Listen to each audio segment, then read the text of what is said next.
Hello guys, welcome back to Diman codes. आज फिर से आपका स्वागत है एक नई वीडियो के अंदर। तो हमने लास्ट टाइम कवर किया था कि हमने जो एचटीएमएल कोड हमारा जो फर्स्ट जो हमारा एचटीएमएल कोड था उसका जो भी हमने उसके अंदर एलिमेंट्स यूज किए थे, इस एलिमेंट का क्या मतलब था। तो अब हम अपनी कोडिंग करने को कंटिन्यू रखेंगे।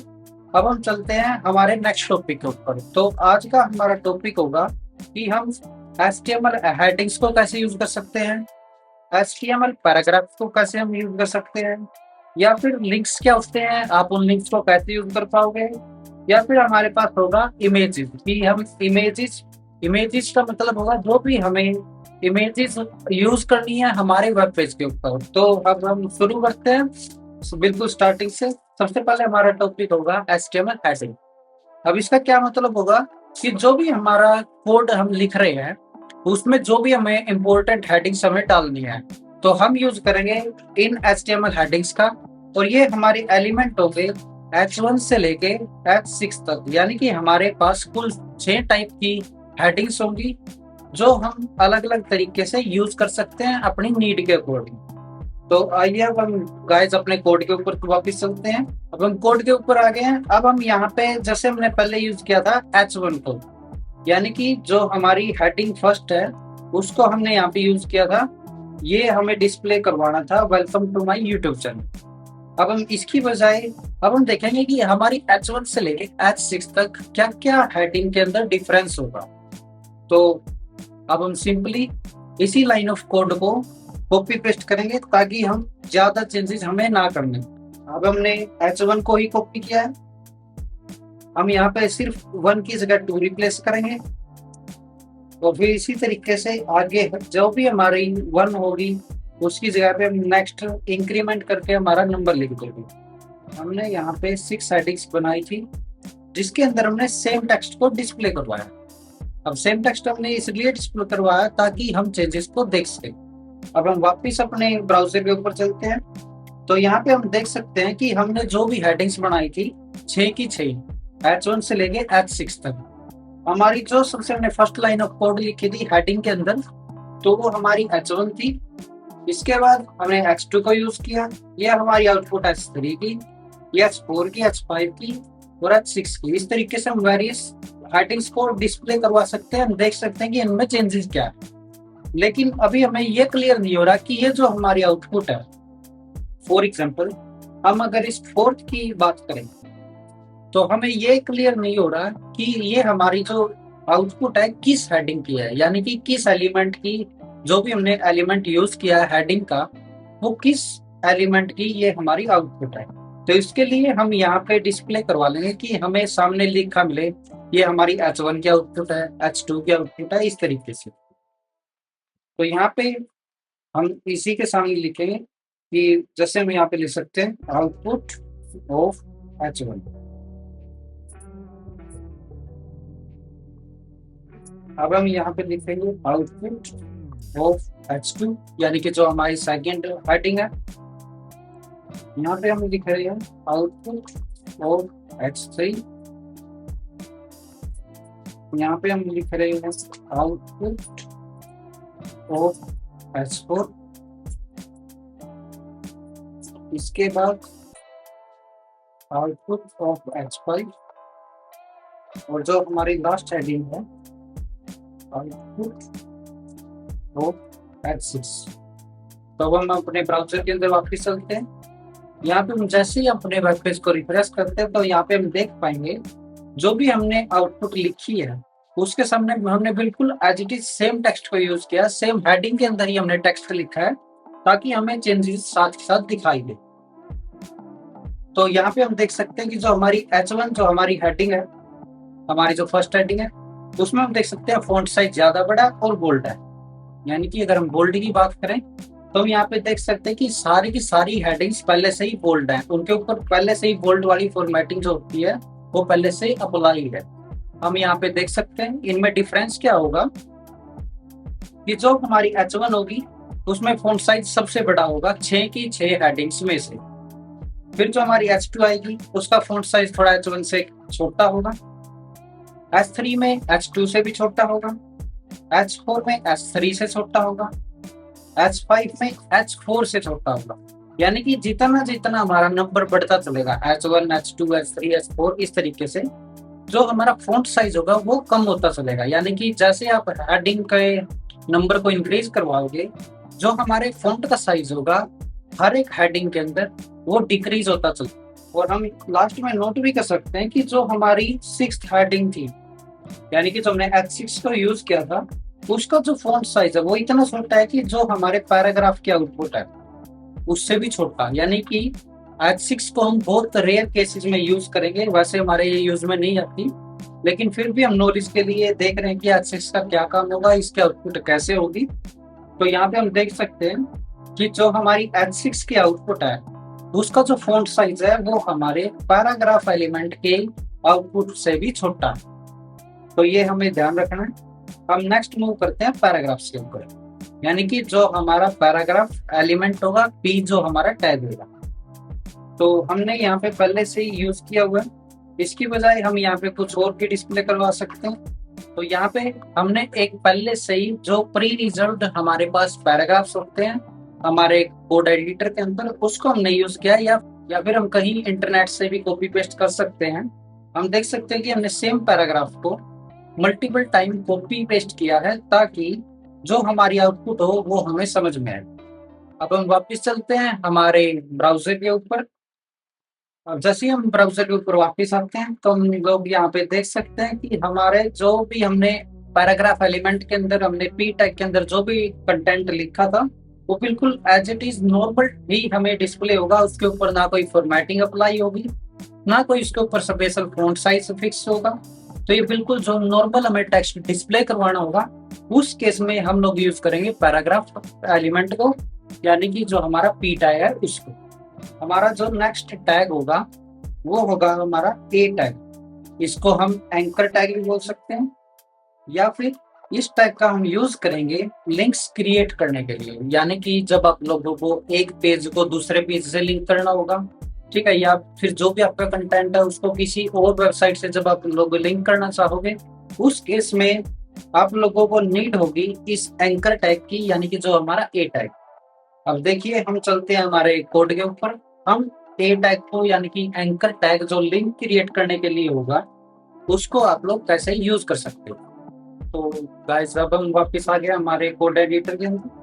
तो गाइस अब हम यूज करेंगे हमारे एंकर टैग को। उसके लिए हम शुरुआत करते हैं ए से। इस ए के अंदर, यानी कि जो हमारा एंकर टैग है, इसके अंदर कुछ एट्रीब्यूट्स होंगे जो हम आगे जाके यूज करेंगे, ठीक है। और अब हमें उसके बाद में हमारे ए को क्लोज करना जरूरी है। यानी कि जैसे हमने पहले देखा था कि जो हमारी हेडिंग है उसको हमने क्लोज किया, जो हमारा पैराग्राफ एलिमेंट है उसको हमने क्लोज किया, जो हमारा टाइटल एलिमेंट था उसको हमने क्लोज किया, जो हमने बॉडी एलिमेंट को यूज किया, ठीक है, उसको भी हमने क्लोज किया था। तो हमें ये चीज ध्यान रखनी है कि जो हमारा एंकर टैग होगा, जो हम ए टैग को यूज करेंगे, वो भी हमारा साथ के साथ क्लोज होना जरूरी है।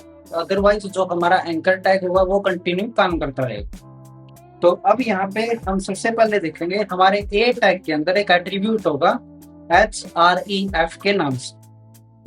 अब href का मतलब है कि आप इसको कहाँ पे रेफर करना चाहते हो। यानी कि जो भी आप लिंक है आपके पास, जिस भी वेबसाइट का या जिस भी फाइल का जो भी आपको आपके पास लिंक है, जो आप पेस्ट करना चाहते हो, वो आप इस एट्रीब्यूट के अंदर लिखोगे, जो हमारा एट्रीब्यूट है href के नाम से। तो अब गाइस इक्वल लगा के हमें डबल कोट्स के अंदर हमें लिखना है कि जो हमारा लिंक है वो क्या ओपन होना चाहिए। फॉर एग्जांपल हम यहाँ पे लिखते हैं, तो गाइस हमने यहाँ पे लिखा है कि जो हमारा लिंक होगा वो फेसबुक की जो ऑफिशियल वेबसाइट है उसका लिंक है, कि ये लिंक ओपन होना चाहिए। अब हम देख सकते हैं कि हमने लिंक तो डाल दिया, लेकिन अगर हम अपनी फाइल के ऊपर जाके वापस देखते हैं तो हम यहाँ पे देखेंगे कि हमारा जो ब्राउजर है वो कुछ भी डिस्प्ले नहीं करवा रहा है, क्योंकि हमारा जो ए एलिमेंट है उसके अंदर हमने कोई वैल्यू नहीं दी। हमने लिंक तो डाल दिया कि ये चीज ओपन होनी चाहिए, ये लिंक हमारा ओपन होना चाहिए, लेकिन हमने ये नहीं डाला कि डिस्प्ले क्या होगा, जो एंड यूजर होगा उसका क्या डिस्प्ले होगा, कि वो फेसबुक की वेबसाइट को ओपन कर सके। जहाँ पे हमने ए टैग को शुरू किया था, ठीक है, और जहां पे हमने ए एलिमेंट को बंद किया था, इनके बीच में आपको आउटपुट आपकी वैल्यू लिखनी है, यानी कि एंड यूजर को जो डिस्प्ले होना चाहिए वो आप यहाँ पे लिखोगे। अब यहाँ पे हम लिखते हैं for example click here to open Facebook. वैसे हम कोई भी टेक्स्ट यहाँ पे डिस्प्ले करवा सकते हैं। इसका मतलब होगा कि जैसे ही कोई भी एंड यूजर इस टेक्स्ट के ऊपर क्लिक करेगा तो क्या होगा कि जो हमने यूआरएल डाला, यानी कि जो हमारे href एट्रीब्यूट की जो वैल्यू है वो ओपन होगी, यानी कि वो जो हमने लिंक डाला है वो ओपन करेगा हमारा ब्राउजर। अब हम वापस अपने ब्राउजर के ऊपर जाके देखते हैं। तो जैसे हम ब्राउजर के ऊपर जाके देखेंगे, हमारे वेब पेज को रीलोड करेंगे या रिफ्रेश करेंगे, तो हम यहाँ पे देख सकते हैं कि हमें एक टेक्स्ट लिखा हुआ दिखाई दे रहा है जो ब्लू कलर का है और अंडरलाइंड है। इसका मतलब यह है कि ये हमारी लिंक है, यानी कि जो हमने एंकर टैग को यूज किया है वो हमारा डिस्प्ले करवा रहा है कि click here to open Facebook. अब हम जैसे इसके ऊपर क्लिक करेंगे तो हम देखेंगे जो भी हमने लिंक डाला होगा वो ओपन होगा। फॉर एग्जांपल जैसे हमने फेसबुक का लिंक डाला था तो हम देख सकते हैं यहाँ पे फेसबुक ओपन होगा। अब इसके बाद हम आते हैं गाइस इमेजेस टैग के ऊपर। आपको बताया अभी कि जो हमारी इमेज हमने जो भी इंसर्ट करनी है वेब पेज के ऊपर, हमें कुछ केसेस होते हैं कि हमें कोई इमेज डालनी पड़ती है, कभी हमें वीडियो डालनी पड़ती है। तो ये कुछ मल्टीमीडिया टैग्स होंगे हमारे पास, वीडियो के लिए भी आगे आएगा, ऑडियो के लिए भी आगे आएगा। अभी हम शुरुआत करते हैं इमेजेस से। तो जो हमारा इमेज का जो भी एलिमेंट होगा, इमेज का जो हमारा टैग है img के नाम से, फर्स्ट ऑफ ऑल आपको ये चीज याद रखनी है कि जो हमारा इमेज टैग होगा वो सेल्फ क्लोजिंग होगा, यानी कि वो अपने आप बंद होगा, हमें खुद से उसको बंद करने की जरूरत नहीं है, यानी कि कोई क्लोजिंग टैग हमें इमेज का यूज करने की नीड नहीं। इसके बाद हमारे पास एसआरसी होगा। एसआरसी का मतलब है सोर्स, यानी कि ये जो सोर्स एट्रीब्यूट होगा ये हमारे ब्राउजर को बताएगा कि जो हमारी इमेज है वो कहाँ से आपको लेनी है, यानी कि उसका एड्रेस क्या है। फॉर एग्जाम्पल हमने यहाँ पे लिंक डाला था href के अंदर, इसका मतलब था कि ये हमारे लिंक का एड्रेस है जो ओपन होना चाहिए, यानी कि जो हमारे वेब पेज को इस लिंक से लिंक कर रहा है वो हमारा एंकर टैग है। सेम उसी तरीके से अगर हम इमेज को यूज करते हैं, इसके अंदर हम सोर्स लिखेंगे और हमारे टैग को हम क्लोज करेंगे, यानी कि सेल्फ क्लोजिंग हमारा टैग होगा। अब हमने देखो, हम देख सकते हैं कि हमने इमेज टैग तो लिख दिया लेकिन इसके अंदर हमने सोर्स में कुछ भी नहीं डाला। तो अब हम अपने ब्राउजर की स्क्रीन पे जाके देखते हैं कि हमारे पास आउटपुट क्या आ रही है। तो हम यहाँ पे देखेंगे कि कोई भी हमारे पास आउटपुट नहीं है, क्योंकि हमने सोर्स के अंदर कोई भी वैल्यू नहीं डाल दी, यानी कि हमने ब्राउजर को बताया ही नहीं है कि यहाँ से हमारी इमेज इंसर्ट करनी है। तो आप लोगों को इमेज इंसर्ट करने के लिए ध्यान रखना है कि आपकी जो इमेज है उसका जो पाथ होगा, उसका जो एड्रेस होगा वो बिल्कुल एक्यूरेट, अदरवाइज वो हमारी जो इमेज होगी वो लोड नहीं होगी। तो इस चीज को इजी बनाने के लिए आप लोग क्या कर सकते हैं, जो हमने हमारा HTML के नाम से फोल्डर बनाया था, आप अपनी इमेज को यहीं पे भी डाल सकते हैं ताकि ये हमारा इजी रहे कि हम फाइल को फैच इजीली करवा सकते हैं। अदरवाइज आपको कंप्लीट एड्रेस डालने की नीड होगी, ठीक है। और कुछ केसेस में हो सकता है कि वो एड्रेस वर्क ना करें, कुछ स्पेशल कैरेक्टर की वजह से मिस हो सकता है, या फिर हो सकता है कि हम एड्रेस प्रॉपर ना डालें। तो मैंने क्या किया है कि हमारे HTML फोल्डर के अंदर ही जहाँ पे हमने HTML फाइल बनाई है, सेम उसी लोकेशन पे एक इमेज डाल दी ताकि हम उसको वहाँ पे यूज करके देख सकें। अब हम चलते हैं अपने कोड के अंदर। अब मैं यहाँ पे डालूंगा कि जो हमारी इमेज का नाम होगा, हमारी इमेज का नाम है icon.png। यहाँ पे हम देख सकते हैं हमारी फाइल का नाम है icon.png।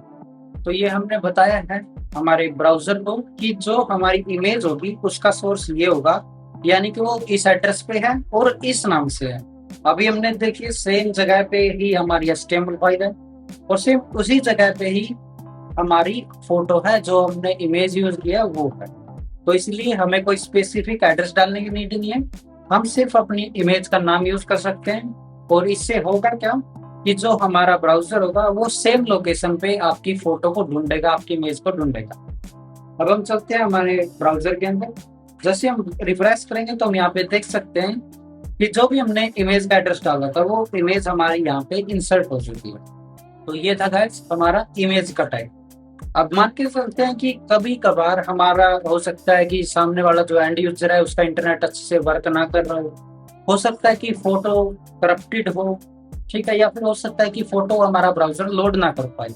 तो उस केस में आप लोग क्या करेंगे, फॉर एग्जाम्पल अब मैं चाहता हूँ कि ये इमेज लोड ना हो, तो उसके लिए मैं क्या करूँगा कि इसके अंदर मैं कुछ एड्रेस में कुछ गड़बड़ करूँगा कि मैं इसको अपने ब्राउजर को झूठ बोल रहा हूँ कि जो हमारी आइकन डॉट पीएनजी के नाम से फोटो है वो डाउनलोड में जाके वो हमारी इमेज, लेकिन हमारी इमेज कहाँ पे है, HTML के अंदर जाके। तो अब हम जाके अपने ब्राउजर में देखें तो यहाँ पे हम देख सकते हैं कि इमेज की बजाय जो हमने इमेज इंसर्ट कर रखी है उसकी जगह पे हम देख सकते हैं यहाँ पे क्या आया है।